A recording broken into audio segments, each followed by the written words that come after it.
Tapping in. It's late in LA, and this is the fight.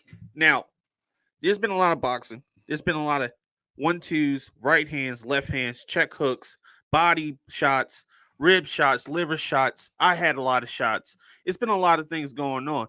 We had Canelo versus Munguia, big fight on Cinco de Mayo weekend. I mean, listen, it was experience versus youth, youth versus experience. It was everything we thought it was going to be. Unless you like people had it as a pick'em fight. I didn't have it as a pick'em fight. I knew Canelo had the experience and the power to show this guy what's up at that division. Now, not to discredit Munguia. Munguia was fantastic until he got dropped. Once he got dropped, I think the whole complexion of the fight changed. That was in round 4. I think Canelo just gave it to him and he wasn't ready to get received. I think this guy's used to leading the dance, and once he got put down, he changed his whole plan, his reaction, and everything else like that. It was a good fight. I know Canelo has a lot of moves coming up next. Shout out Canelo. And if I was to rate the fight from a 1 to 10, I have to put it at an 8. It was as expected, but that 4th round knockdown was spectacular. Now, Canelo has everybody in boxing calling out his name, so we don't know what's next, but it's looking like Crawford. They're trying to put some money up over in the Middle East during the Rhea season, and that has been very good for boxing. You got a lot of big fights out of that, and I applaud everybody that's a part of that. Now, Canelo versus Crawford is a very, very, very hard fight to judge. Canelo has power, defense, footwork. He has everything he needs in these 2 weight classes above. Crawford is daring not to be great, but to be GOAT. Okay? That's a very GOATish behavior if he goes up there and beats Canelo at his weight class, 2 weights up, after putting a devastating loss to Errol Spence and moving up to middleweight and finding the next contender there. Now, talking about devastating punchers, we're talking about Inoue, the monster from Japan, Godzilla. Really, he went down, he got up, and then he finished his opponent. I don't know if we're not giving him enough credence or enough respect because he's from Japan. You know, we're Americans, we're a little ignorant, blah blah blah. But this guy, he got it. 22 fights, maybe more, 20 knockouts. His KO percentage is crazy. He beat my boy from Philly. That had me sick. But we move on. Kambosos versus Lomachenko just happened this weekend. Okay? This weekend. And let me go back to Inoue. To rate that fight, you got to give it a 10 out of 10. The champ went down. The champ got up. The champ put his competitor down. And he finished the fight on his feet and his competitor on the ground. It's nothing better than that. That's champion grade talent, champion grade chin, champion grade heart, champion grade hands. That is a deadly man. Tapping in Life and Times Network, the fight. Now, we got Kambosos versus Loma. That just happened last night. I watched the first 4 rounds, and after I saw that, I knew Kambosos had nothing for him. Shout out Kambosos. He had heart, he had chin, he had the will to win, but he just was outclassed, outskilled, outmanned, outgunned. He got outpunched, he got outworked, and that's just how it goes in boxing. There's no feelings about this stuff. This is all facts. You can't get mad at reality. He couldn't jab with him. He couldn't hook with him. He couldn't go right hand for right hand. It's just how it happened that night.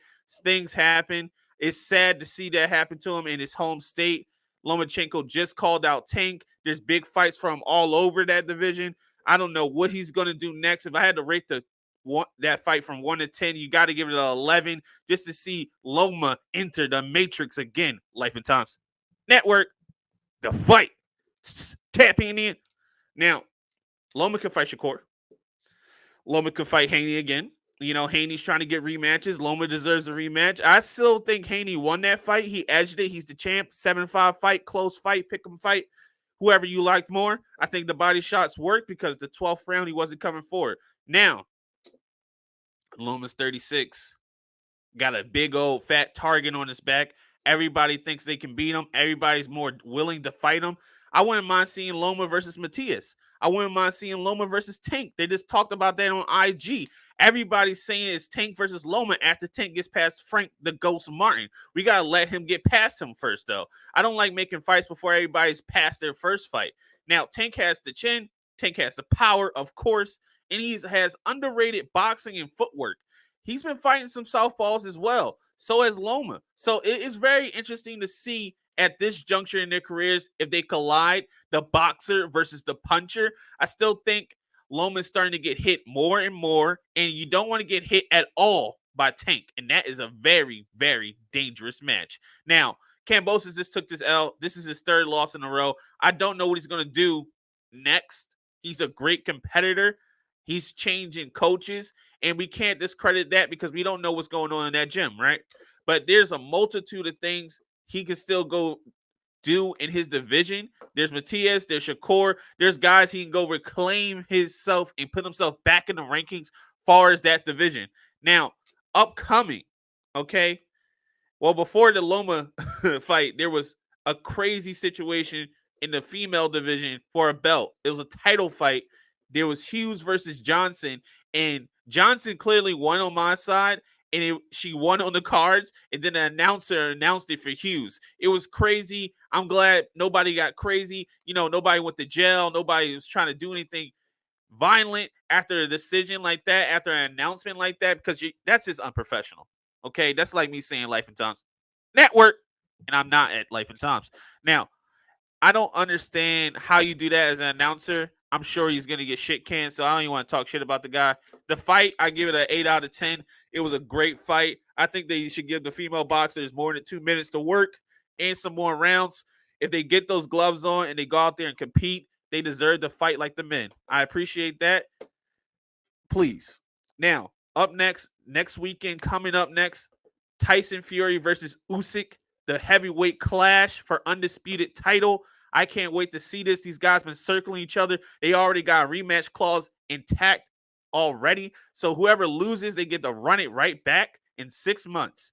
Thank you for everyone tapping in. Tapping in. This is the Life and Times Network. The fight.